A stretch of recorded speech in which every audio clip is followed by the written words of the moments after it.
दर्शक बंधु आज हेउछि जनवरी मास 2 तारिख शुक्रवार। आज दिन जाकर गुरुत्वपूर्ण खबर उपरे आसंतु नजर पकेबा। वीडियो को शेष पर्यंत देखंतु मात्र कि समय मध्य संपूर्ण खबर जानि परिबे। ता पूर्वरु चैनल ले नुआ थिले चैनल को सब्सक्राइब करी पाखरे आसुथिबा बेल आइकन को ऑन करी रखंतु। एमिति प्रतिदिन नुआ लेटेस्ट न्यूज सर्वप्रथमे देखिबा पई आसंतु संपूर्ण खबर उपरे नजर पकेबा। प्रथमे बदलिला सीबीएसई बोर्ड परीक्षा तारीख। केंद्रीय माध्यमिक शिक्षा बोर्ड 2026 पई दशम एवं द्वादश श्रेणी बोर्ड परीक्षा पई संशोधित समय सारिणी प्रकाश करिछि। प्रशासनिक कारणरू बोर्ड परीक्षा को स्थगित रखा जाइथिबा नै कुआ जाइछि।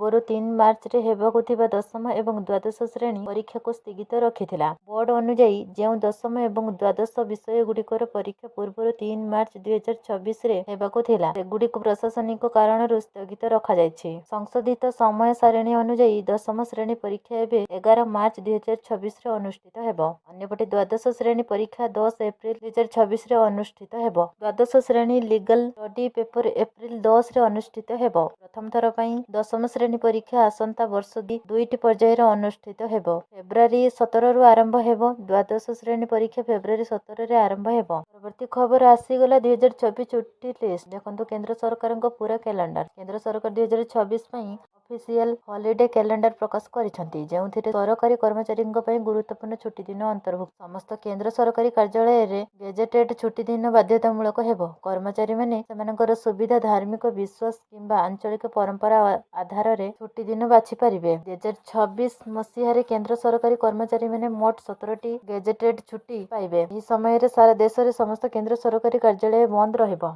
परवर्ती खबर आत्मनिर्भर हेबो भारत। महाबळी अस्त्र रे अधिक सशक्त हेबो सेना। महाबळी अस्त्र रे अधिक सशक्त युद्ध स्थितिर मुकाबिला करिबाकू आगुआ प्रस्तुति। संघर्ष आशांत सीमा रे शांति लगी गठन हेबो नुआ रणनीति। इतिहास रचिब मेड इन इंडिया क्रांति। कूटनैतिक चैलेंज को कूटनीति द्वारा ही प्रतिहत करिबाकू नियाजिब नुआ पदक्षेप। क्वाड भली सम्मेलन आयोजन लगी नुआ वर्ष रे भारत प्रस्तुत करिब वैश्विक मंच। संघर्ष प्रतिद्वंदिता वृद्धि भितर 2026 रे एही प्रस्तुति आगामी दशक गुड़िक पर्यंत भारतर शांति और सुरक्षार ग्यारंटी साजिब। परवर्ती खबर बुलेट गति रे देश को आसुछि बुलेट ट्रेन। रेल मंत्री करिथिले तारीख घोषणा। खूब शीघ्र देश को मिलिबाकू जाउछि बुलेट ट्रेन। देशर रेल व्यवस्था रे जोड़ी हेबो नुआ परिकल्पना जहाकी प्रधानमंत्री नरेंद्र मोदी को सबुठारु बड़ स्वप्नर प्रकल्प। नूतन वर्ष अवसर रे एने एक बड़ घोषणा करा जायछि। नूतन वर्षर अवसर रेल मंत्री अश्विनी वैष्णव कहिसंती जे देश अगस्त 15 2027 रे प्रथम बुलेट ट्रेन पाइबो। एही बुलेट ट्रेन आसंता वर्ष आसीबो। 16 नवेम्बर 2025 रे प्रधानमंत्री नरेंद्र मोदी दूर ट्रेन निर्माणाधीन बुलेट ट्रेन स्टेशन परिदर्शन करथिले। एही समय रे से मुंबई अहमदाबाद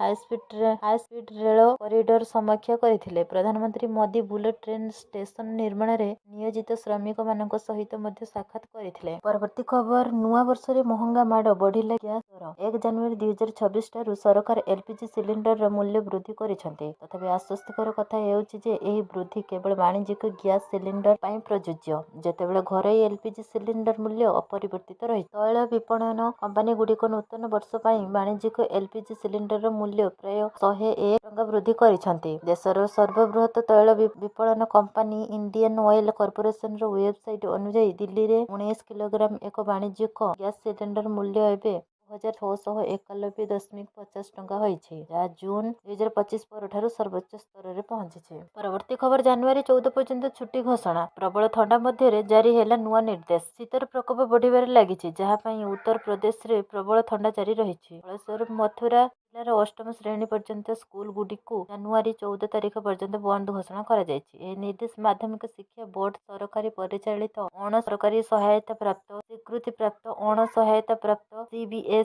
आईसीएसई एवं अन्यान्य बोर्ड समेत समस्त स्कूल पई प्रযোज्य।